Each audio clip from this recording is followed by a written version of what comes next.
नमस्कार विद्यार्थी मित्रांनो, मी अविनाश गुरु या ठिकाणी सर्वांचं हार्दिक स्वागत करतो गुरुस्कूल अकॅडमी या चॅनलवरती। ज्या विद्यार्थ्यांनी लाईक शेअर आणि सबस्क्राइब केलेलं आहे अशा सर्व विद्यार्थ्यांचे अगदी मनापासून आभार। आणि ज्यांनी अजून सुद्धा चॅनलला सबस्क्राइब केलेलं नसेल तर चॅनलला सबस्क्राइब करायचं आहे आणि रेग्युलर अपडेट मिळत राहण्यासाठी बेल आयकॉनवरती क्लिक सुद्धा करायचं आहे। चला तर मग सुरुवात करू आजच्या व्हिडिओ लेक्चरला। नमस्कार विद्यार्थी मित्रांनो, नंबर सिस्टीमच्या युनिट डिजिट या चॅप्टरमध्ये सर्वांचं हार्दिक स्वागत आहे। एकक स्थानचं अंक याच्या संदर्भात आज आपल्याला काय विधिवत चर्चा करायची आहे, व्यवस्थित त्याच्याबद्दल काय माहिती घ्यायची आहे। तर या चॅप्टरमध्ये नेमकं कुठल्या गोष्टींवरती आपण काय डिस्कशन करणार आहोत, नेमके कुठले तथ्य जाणून घेणार आहोत, नेमके कुठले काय ट्रिक्स आहेत जे आपल्याला क्वांटिटेटिव्ह ॲप्टिट्यूड म्हणजेच अंकगणितातील सर्व क्वेश्चन सॉल्व करत असताना आपल्याला नक्कीच या ठिकाणी मदत करतील। आणि IBPS असेल, SSC असेल, स्टेट PCS असेल, कुठलेही एग्जाम असतील या ठिकाणी तर सर्व परीक्षेमध्ये कमीत कमी एक प्रश्न या ठिकाणी अशा प्रकारचा विचारला जातो की तुम्हाला काही संख्या दिलेली असेल, एक मोठी सिरीज दिलेली असेल या ठिकाणी ज्याच्यामध्ये सोल्युशन काढायचे असतात आणि उत्तरामधील एकक स्थानच्या अंकाच्या संदर्भात आपल्याला विचारलेलं असतं। जसं की आपण या ठिकाणी लिहू शकतो, समजा 123 असा नंबर दिलेला आहे आणि याचा पॉवर दिलेला आहे 123। तर जे काही उत्तर येईल तर त्याच्या एकक स्थानचा अंक काय आहे असा प्रश्न विचारलेला असतो। तर त्या प्रश्नाचं उत्तर तुम्हाला येण्यासाठी युनिट डिजिट चॅप्टर समजणं आवश्यक आहे। याच्यामधील सर्व असे कोणते कोणते तथ्य आहेत जे आपल्याला जाणून घ्यायचे आहेत। चॅप्टर कंप्लीट झाल्याच्या नंतर निश्चितपणे या सर्व प्रश्नांची उत्तरं तुम्ही द्याल। आता काही विद्यार्थी म्हणतील, सर आम्ही ज्या परीक्षेसाठी प्रिपेअर करतो त्या परीक्षेमध्ये असा क्वेश्चन तर कधी दिसलेला नाही, मात्र घातांकित संख्यांची बेरीज, वजाबाकी, गुणाकार, भागाकार अशा क्रिया तरी आपल्याला कराव्या लागतात। तर अशा प्रत्येक बेसिक क्रिया करत असताना या ठिकाणी आपल्याला एकक स्थानच्या अंकाच्या संदर्भात जर निश्चित माहीत असेल तर आपल्याला उत्तरापर्यंत काय लवकरात लवकर पोहोचता येतं। ज्यावेळेस सर्व गोष्टी या ठिकाणी मी डिस्कस करेन, बघा अगोदर बेसिक्स आपल्याला काय डिस्कस करायचे आहेत, म्हणजे जेवढे काही या ठिकाणी पायाभूत माहिती आहे चॅप्टरच्या संदर्भात त्याच्यानंतर मॉडेल 1, मॉडेल 2 आणि मॉडेल 3 म्हणजे त्याचे जसे टाईप पडत जातील त्या पद्धतीने त्यांना क्लासिफाय केलेलं आहे 3 कॅटेगरीमध्ये। आणि सगळ्यात शेवटी आपल्याला इम्पॉर्टंट क्वेश्चन बघायचे आहेत। बघा आणखीन एक क्वेश्चन मला सांगता येईल या ठिकाणी अशा पद्धतीने 1⁵ + 2⁵ + 3⁵ plus dash dash dash 20⁵ is equal to answer आहे या ठिकाणी। आणि याच्या एकक स्थानी काय आहे n, खाली विचारलेलं असेल n is equal to what, n हा कोणता डिजिट आहे, n च्या ठिकाणी कोणता अंक आहे। आता हा एकक स्थानचा अंक आहे म्हणून आपल्याला एकक स्थानच्या अंकाच्या संदर्भात आज डिस्कशन करायचं आहे युनिट डिजिटच्या संदर्भात। जर आपल्याला चॅप्टर व्यवस्थित समजला या ठिकाणी बघा सोप्या पद्धतीने तुमच्यापर्यंत काय गणित पोहोचवण्याचा या ठिकाणी मी प्रयत्न करतोय। ओके, व्हिडिओ जर तुम्हाला नक्की आवडला तर नक्की त्याला काय लाईक शेअर आणि सबस्क्राईब करायला विसरू नका। आणि आणखीन एक माहिती, तर आपल्याच चॅनलच्या प्लेलिस्टवरती इंडियन जिओग्राफीच्या संदर्भात सर्व व्हिडिओज त्या ठिकाणी अपलोड केलेले आहेत। 65 व्हिडिओ अपलोड झाले कंप्लीट या ठिकाणी। तर प्रिपरेशन करणाऱ्या विद्यार्थ्यांना त्या गोष्टीचा सुद्धा या ठिकाणी काय खूप उत्तमरित्या उपयोग होईल। तर सर्वांनी जाऊन त्या ठिकाणी काय व्हिडिओ बघायचे आहेत आणि शेअर सुद्धा करायचे आहेत।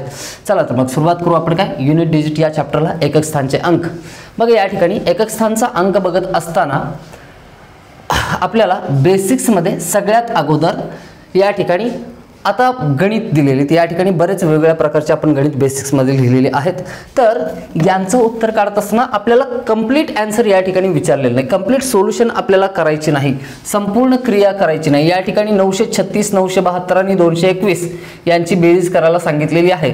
मात्र आपल्याला पर्यायामध्ये उत्तर काय काय दिलेले आहेत या ठिकाणी एकक स्थानचा अंक काय असेल, उत्तर या ठिकाणी जे काही येईल तर त्याच्या एकक ठिकाणी काय अंक येतो याच्याबद्दल काय प्रश्न आहे, तर तेवढंच आपल्याला आन्सर करायचं आहे।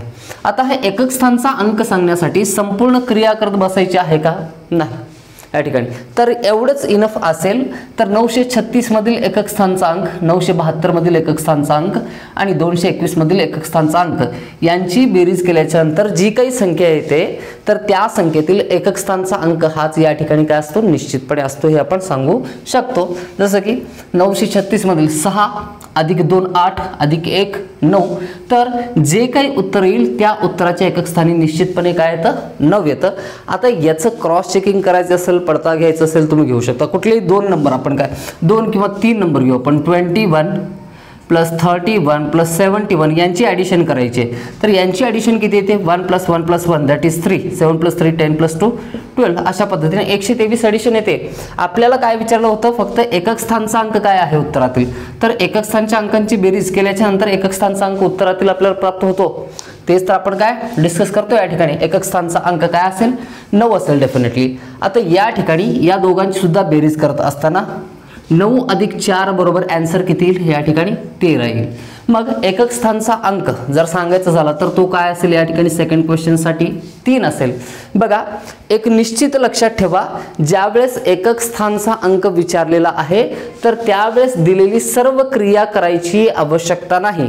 या ठिकाणी आपण काय गुणाकार घेतला आहे, भागाकार घेतलेला आहे, भागाकार नाही बेरीज वजाबाकी आणि गुणाकार अशा सर्व टाईपचे या ठिकाणी काही क्वेश्चन्स घेतलेले आहेत. बघा 93 × 46. बघा हे बेसिक आहे. तुम्हाला या ठिकाणी आन्सर काय सांगायचं हे लक्षात घ्या अगोदर. येतं लक्षात. आपण ॲडिशन 2369 अधिक 1434 यांची केलेली नाही. एकक स्थानचा अंक विचारलेला होता. याचं आन्सर समजा या ठिकाणी काय 4 अंकी संख्या काहीतरी येते, मात्र त्यातील एकक स्थानचा अंक काय असेल निश्चितपणे 3 असेल. ओके चला तर मग पुढचा क्वेश्चन बघू. या ठिकाणी 93 × 46 आहे. या ठिकाणी आपल्याला काय आन्सर मधील युनिट डिजिटचा काय नंबर सांगायचा आहे. एकक स्थानचा अंक सांगायचा असेल तर 93 मधील एकक स्थानचा अंक कोण आहे 3 आहे. 46 मधील एकक स्थानचा अंक कोण आहे 6 आहे. 6 × 18.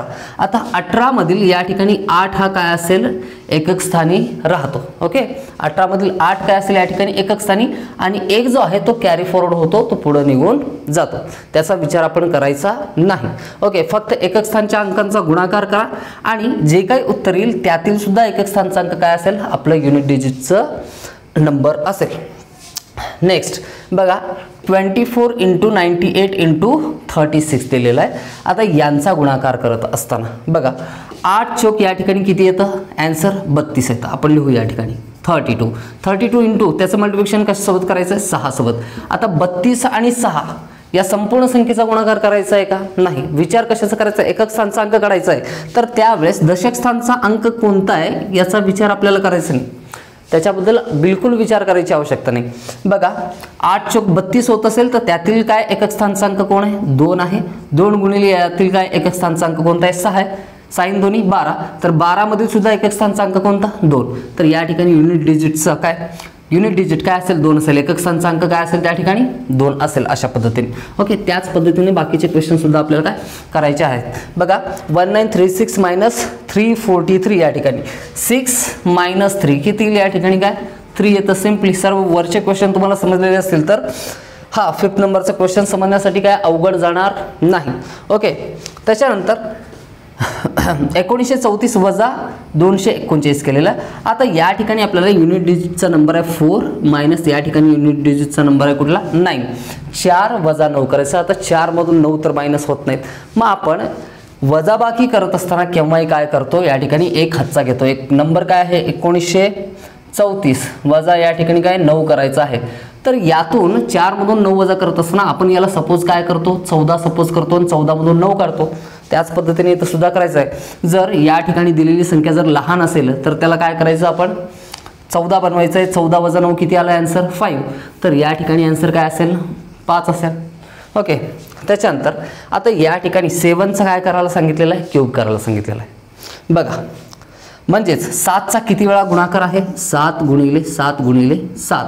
आता 7चा या ठिकाणी काय 7 × 7 49 असेल. 49 × 7 संपूर्ण करायचं नाही. 7 × 9 = 63. तर एकक स्थानचा अंक काय आला 3 आला. बाकी काय करायची आवश्यकता नाही आहे का. आता तुम्हाला व्यवस्थित लक्षात येत असेल की नेमकं आपल्याला करायचं काय आहे. उत्तरातील एकक स्थानचा अंक आपल्याला विचारलेला आहे तोच आपला प्रश्न आहे. तेच आपल्याला काय सांगायचं आहे.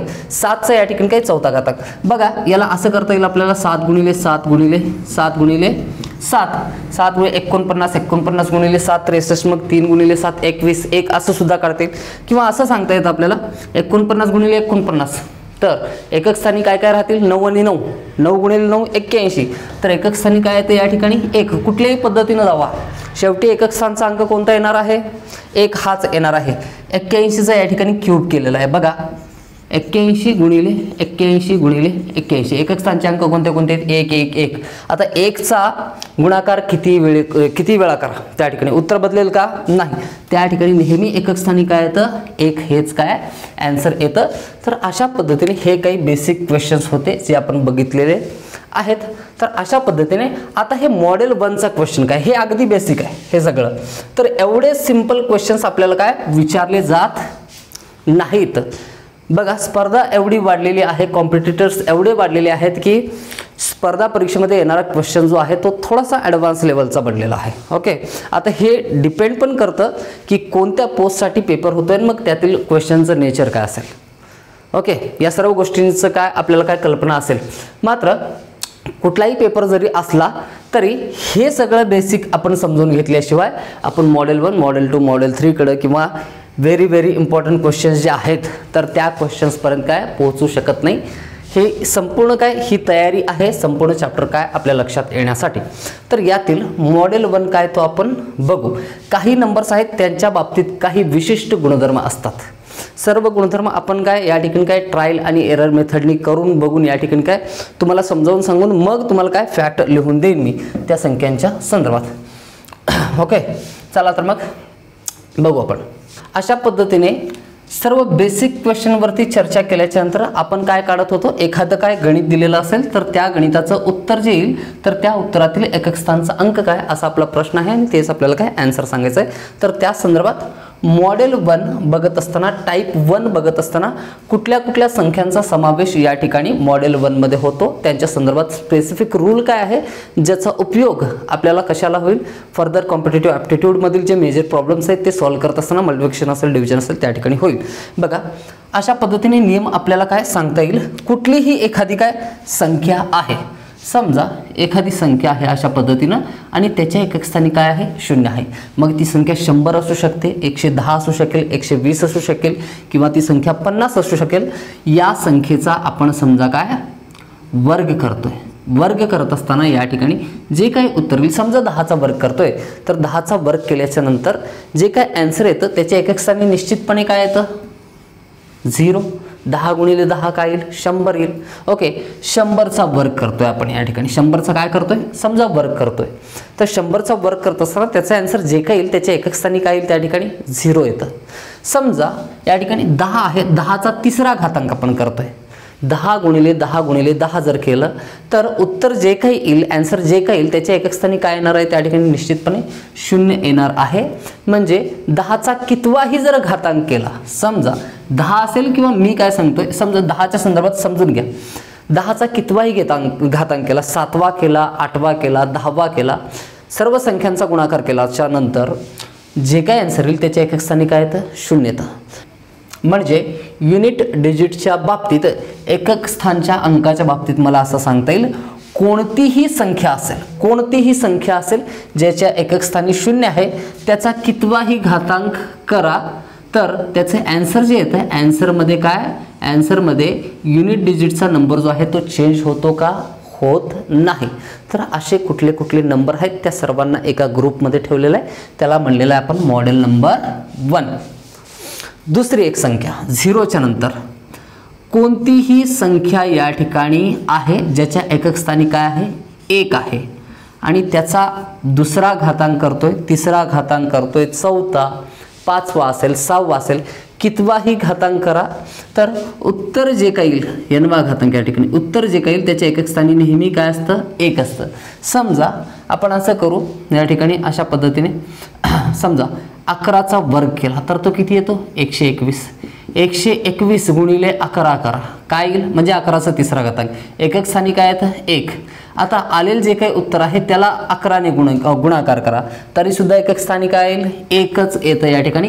म्हणजे नियम असं सांगता येईल की कुठलीही संख्या ज्याच्या एकक स्थानी काय 1 आहे त्याचा कितवाही जर घातांक केला तर उत्तरामध्ये एकक स्थानी काय युनिट डिजिट नेहमी काय असतं 1 असतं. एकक स्थानचा अंक काय येईल 1 हेच येईल. त्याच्यानंतर पुढचा नंबर बघा, अशा पद्धतीने 0 1 झाल्याच्या नंतर 5 ही संख्या आहे। बघा 5चा वर्ग करा किती येईल 25 येईल। ओके 5चा घन करा, 5चा घन केला तर 25 गुणिले 5 किती होतं 125 होतं। 5चा चौथा घातांक करा 125 गुणिले 5 किती होईल या ठिकाणी 625 होईल। ओके तर अशा पद्धतीने 5चा कितवाही घातांक करा किंवा अशी संख्या ज्याच्या एकक स्थानी 5 आहे तर त्याचा कितवाही जर घातांक केला तर येणारं उत्तर जे असतं तर त्या उत्तराच्या एकक स्थानी नेहमी काय असतं 5 असतं। डिव्हिजिबिलिटीचा रूल आपण अभ्यासलेला होता, त्यावेळेस सुद्धा तुम्हाला व्यवस्थित समजलेलं असेल की एकक स्थानी 5 असणाऱ्या प्रत्येक संख्येला कशाने भाग जातो, फक्त 5 आणि 5नेच काय भाग जातो हे आपण बघितलेलं होतं। त्याच्यानंतर आणखीन एक नंबर आहे या ठिकाणी, कुठलीही संख्या आहे त्या संख्येच्या एकक स्थानी जर 6 असेल तर त्याचा कितवाही घातांक करा काय होईल। समजा 6चा वर्ग किती होतो 36 होतो। 6चा घन काय होईल या ठिकाणी 6 गुणिले 6 36, 6 गुणिले 6 गुणिले 6 किती होईल 216। तर एकक स्थानचा अंक नेहमी काय आहे 6चा चौथा घातांक करा तरी सुद्धा काय येईल एकक स्थानी 7, 6चा पाचवा घातांक करा तरी सुद्धा एकक स्थानी काय येईल 6च येईल। या ठिकाणी याच्यामध्ये चेंज होणार नाही।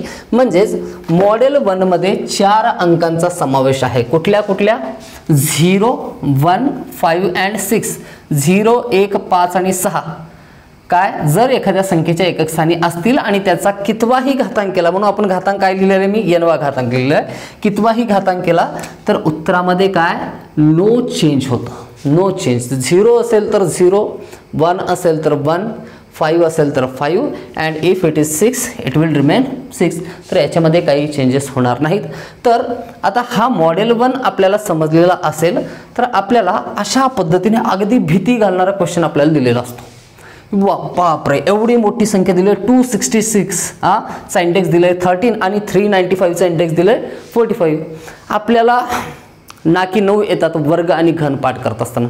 आपण आता हे नंबर सॉल्व करू शकणार आहोत का, एवढ्या मोठ्या संख्या तर दिलेली आहेत या ठिकाणी। मात्र यांचं आन्सर करताना आपल्याला काय सांगितलेलं उत्तरातील काय एकक स्थानचा अंक सांगा असं काय विचारलेलं आहे। तर आपल्याला हे जर सगळं माहिती असेल मॉडेल 1 काय आहे युनिट डिजिटच्या संदर्भात एकक स्थानच्या अंकाच्या संदर्भात तर आपल्याला सांगता येईल ना आन्सर त्याचं। ओके तर बघा अशा पद्धतीने एकक स्थानचा अंक काय आहे 6, 6चा कितवाही घातांक करा 13वा करा किंवा 1300वा करा फरक पडेल का, त्याच्या आन्सर जे काही येईल त्याच्या एकक स्थानी काय येतं 6 येतं प्लस। त्याच्यानंतर बघा सोल्युशन या ठिकाणी संपत नाही, ज्याच्या एकक स्थानी 5 आहे अशा संख्येचा कितवाही घातांक करा 45 करा 445 करा किंवा 945 करा। आन्सर नेहमी आन्सरच्या एकक स्थानी काय येईल नेहमी 5 आणि या दोघांची बेरीज होईल 6 आणि 5 11। तर जे आन्सर येईल त्याच्या एकक स्थानी काय येतं 1। सिंपल आहे। किती सेकंद लागतील तुम्हाला क्वेश्चन बघितल्या तुम्ही याचा आन्सर सांगू शकता। तुम्ही जेवढी प्रॅक्टिस जास्त कराल तेवढं परफेक्शन काय अधिक येत जातं। आणि हे काय एका दिवसामध्ये काय घडणारी क्रिया नाही किंवा काय आज आपण स्टडी केले आणि उद्या आपल्याला काय जमायला लागेल, परफेक्शन येणार नाही। बघा प्रॅक्टिस झाल्याच्या नंतर परफेक्शन निश्चितपणे येईल आणि माझ्यापेक्षा जास्त ब्रिलियंट बनवू शकाल तुम्ही, हे मी निश्चितपणे सांगू शकतो। ओके तर पुढचा एक क्वेश्चन दिलेला आहे मॉडेल 1 वरतीच काय डिपेंड असलेलं आहे या ठिकाणी। बघा ज्या संख्येच्या एकक स्थानी 1 आहे त्याचा कितवाही घातांक जर केला तर उत्तरामध्ये एकक स्थानला काय येतं 1 अधिक ज्या संख्येच्या एकक स्थानी 1 आहे त्याचा कितवाही घातांक केला, या ठिकाणी 251चा 17वा घातांक केला, काही करायची आवश्यकता नाही, काय असेल 1 अधिक ज्या संख्येच्या एकक स्थानी 6 आहे त्याचा कितवाही घातांक केला, आपल्याला बघत बसायची आवश्यकता नाही की कितवा आहे तर काय 6, तर 6 अधिक 1 7 अधिक 1 8। तर या उत्तराच्या एकक स्थानी आन्सर काय येईल अशा पद्धतीने 8 येईल। तर हे अशा पद्धतीने काय मॉडेल नंबर 1 आपल्याला काय सांगितलेलं आहे। जर मॉडेल नंबर 1 असेल तर आपल्याला अशा पद्धतीने काय सोल्युशन काढता येतं। आता पेपरमध्ये मी असं सांगेन जिथं समजा मध्यम स्वरूपाचं लेवल 2 किंवा लेवल 3चं क्वेश्चन जर तुम्हाला येत असेल तर ते अशा पद्धतीने स्पेसिफिक एकाच मॉडेलवरती डिपेंड असलेले येणार नाही। ओके तर या ठिकाणी मॉडेल 1 मॉडेल 2 आणि मॉडेल 3 अशा सर्व प्रकारचे काय नंबर्स काय मिक्सिंग स्वरूपाच्या काय स्वरूपात त्या ठिकाणी काय क्वेश्चन येऊ शकतो। जसं की आपण सुरुवातीला तुम्हाला लिहून दिलं होतं 1चा 5वा अधिक 2चा 5वा अधिक 3चा 5वा घातांक, अशा पद्धतीने सर्व संख्यांची बेरीज करायची आणि उत्तराचं काय एकक स्थानचा अंक सांगायचा आहे आपल्याला। ओके तर ते बघू आपण मॉडेल 2 काय आहे बघू आपण. ओके, इथंपर्यंत समजलेलं असेल सगळ्यांना व्यवस्थित. तर लिहून घ्या मॉडेल नंबर 2. मॉडेल 1 झाल्याच्या नंतर मॉडेल 2 मध्ये कोणत्या कोणत्या संख्यांचा कोणत्या कोणत्या अंकांचा समावेश आहे बघा. एकूण आपल्याला फक्त 10 अंकांचा विचार करायचा आहे. 0 1 2 3 4 5 6 7 8 9 यातील 4 अंक तर आपले झालेले 0 1 5 आणि 6. ओके, तर या ठिकाणी मॉडेल 2 मध्ये आहेत 2 संख्या. बघा, नियम सांगण्याच्या अगोदर काही क्रिया मी करून दाखवतो, व्यवस्थित लक्ष द्या. या ठिकाणी 4चा पहिला घातांक असेल तर त्याचा आन्सर काय असेल 4. चेंज आहे का याच्यामध्ये? नाही. 4चा आपण वर्ग करतोय, स्क्वेअर ऑफ 4 दॅट इज 16. 4चा आपण घन करतोय तर किती येईल तो 64 येईल. आणि 4चा समजा चौथा घातांक करतोय तर त्यावेळेस या ठिकाणी किती येईल 64. 4चा चौथा घातांक 256 येईल. ओके, अशा पद्धतीने या संख्या आहेत. त्याच्यानंतर 9च्या संदर्भात बघा, 9चा पहिला घातांक किती आहे 9 आहे. 9चा दुसरा घातांक किती असेल 9 × 9 81. 9चा तिसरा घातांक किती येतो 729. ओके, इथंपर्यंत इनफ आहे. ओके, बघा या ठिकाणी 4 आणि 9च्या संदर्भात जर त्यांचे घातांक 4 आणि 9 बद्दल बोलतोय मी सध्या, जर त्यांचे घातांक काय विषम असतील तर त्याच्यामध्ये चेंज असेल का? No change. त्यांच्या एकक स्थानी काय असेल 4च असेल. 9च्या बाबतीत सुद्धा 9चा घातांक जर विषम असेल या ठिकाणी तर उत्तरामध्ये नो चेंज. या ठिकाणी एकक स्थानी काय असेल 9च्या 9च असेल. मात्र जर त्यांचे घातांक सम असतील अशा पद्धतीने तर मात्र त्या ठिकाणी चेंज होतो. तो काय असेल त्यांच्या एकक स्थानी काय असेल 6 असेल. 4चा घातांक जर काय समसंख्या असेल तर एकक स्थानी कोणता अंक येईल 6 अंक येतो. 9चा घातांक जर समसंख्या असेल तर त्यांच्या एकक स्थानी कोणता अंक येतो 1 हा अंक येतो. व्यवस्थित लक्षात राहील. तर याला व्यवस्थित पद्धतशीरपणे आपण काय लिहून घेऊ. या ठिकाणी या सर्व बोर्डवरती लिहून दिलेल्या ज्या गोष्टी आहेत त्या काय लिहून घेत चला, कारण नंतर तुम्ही प्रॅक्टिस करत असताना तुम्हाला रूल वगैरे बघायचे असतील, थोडंसं एक्सप्लेनेशन बघायचं असेल तर मात्र परत काय ऑनलाईन जावा, व्हिडिओ बघा, नेट नसेल मग त्या ठिकाणी काय अडचणी व्हायला नको त्या ठिकाणी. ओके, जर कुठलीही संख्या ज्याच्या एकक स्थानी काय आहे 4 आहे, 4चं या ठिकाणी काय घातांक कसा आहे समजा विषम संख्या असेल, 4चा घातांक कसा आहे विषम संख्या असेल तर त्या ठिकाणी उत्तरामध्ये एकक स्थानचा अंक काय असतो 4च असतो. कुठल्याही संख्येच्या एकक स्थानी 4 असेल आणि त्याचा घातांक एक समसंख्या असेल तर मात्र उत्तरामधील एकक स्थानला काय असतं 6 असतं. 9च्या बाबतीत काय लिहिता येईल कोणतीही संख्या ज्याच्या एकक स्थानी 9 आहे अशा संख्येचा काय घातांक काढत असताना घातांक जर विषम असेल तर याच्यामध्ये बदल होत नाही. युनिट डिजिटला 9 हाच नंबर राहतो. आणि जर अशाच प्रकारची संख्या ज्याच्या एकक स्थानी 9 आहे आणि त्याचा घातांक काय आहे एक सम संख्या आहे, इवन नंबर आहे तर मात्र उत्तराच्या एकक स्थानी काय या ठिकाणी 1 हा नंबर येतो. हे व्यवस्थित काय लक्षात आलेलं असेल. सिम्पली एक क्वेश्चन आपण सॉल्व करू, तुमची कन्सेप्ट क्लिअर होऊन जाईल. त्याच्यानंतर आपल्याला काय इम्पॉर्टंट क्वेश्चन बघत असताना परत क्वेश्चन रिपीट होणार आहेत. ओके, आणि त्याच्यानंतर प्रॅक्टिससाठी क्वेश्चन सुद्धा तुम्हाला मी काय अवेलेबल करून देईन. बघा 249 संख्या किती मोठी आहे घेणं देणं नाही. आपल्याला जे काय आन्सर येईल त्याच्या युनिट डिजिटचा काय करायचं आहे नंबर काढायचा, एकक स्थानचा अंक काढायचा आहे. आता एकक स्थानचा अंक काढत असताना या ठिकाणी एकक स्थानचा अंक कोणता आहे 9. 9चा घातांक कितवा दिलेला आहे 33वा. 33 ही सम संख्या आहे की विषम संख्या आहे तर विषम संख्या आहे. विषम संख्या असेल तर 9च असेल, या ठिकाणी 9 लिहून घ्या. ओके, दुसरा नंबर 254 254चा कितवा घातांक आहे या ठिकाणी काय 36वा. सम आहे की विषम आहे. 9 आणि 4 जर आले तरच विचार करायचा आहे की विषम किंवा समच्या संदर्भात. ओके, 0 1 5 6 असतील तर त्यांच्या बाबतीत विचार करायचा नाही. 4चा घातांक एक सम संख्या आहे तर मग काय असेल एकक स्थानी 6 असेल. या दोघांमध्ये आहे गुणाकार. त्याच्यानंतर 256चा या ठिकाणी काय 6चा तर आपण मॉडेल 1 मध्ये बघितलंय कितवाही घातांकाला काय येतो नेहमी 6च येतो या ठिकाणी. तर काय 6 36 परत 6च येईल. बघा सिम्पली 6 9 54 गुणिले परत 6 करत बसण्याच्या वेळी काय 6 36 6 आणि 6 9 54 तर एकक स्थानी कोणता नंबर येईल या ठिकाणी 4 ही संख्या येते. ओके, बघा त्याच्यानंतर या ठिकाणी ओके हा झाला काय मॉडेल 2. मॉडेल 3 मध्ये यांना सोडून राहिलेल्या इतर संख्यांचा काय विचार करायचा आहे। 4 संख्या आहेत त्या ठिकाणी 2, 3, 7 आणि 8 या संख्यांच्या संदर्भात मात्र काय आपल्याला काय असा स्पेसिफिक रूल लागू करता येत नाही, स्पेसिफिक अशी ट्रिक वापरून आपल्याला आन्सर काढता येत नाही। त्यांचा सुद्धा एक स्पेसिफिक रूल आहे, मात्र थोडेसे कॉम्प्लेक्स आहेत या नंबरपेक्षा।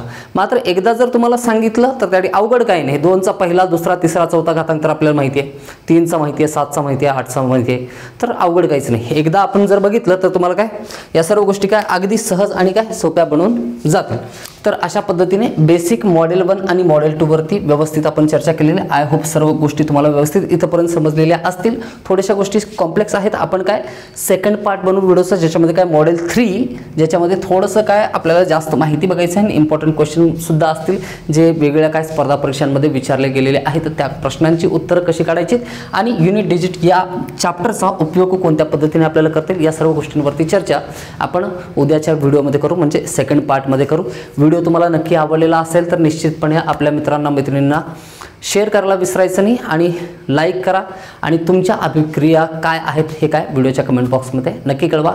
कुठल्या अडचणी असतील तर त्या अडचणींचं सुद्धा काय या ठिकाणी स्वागत आहे। पुन्हा एकदा अशाच प्रकारच्या दर्जेदार व्हिडिओमध्ये भेटू। धन्यवाद।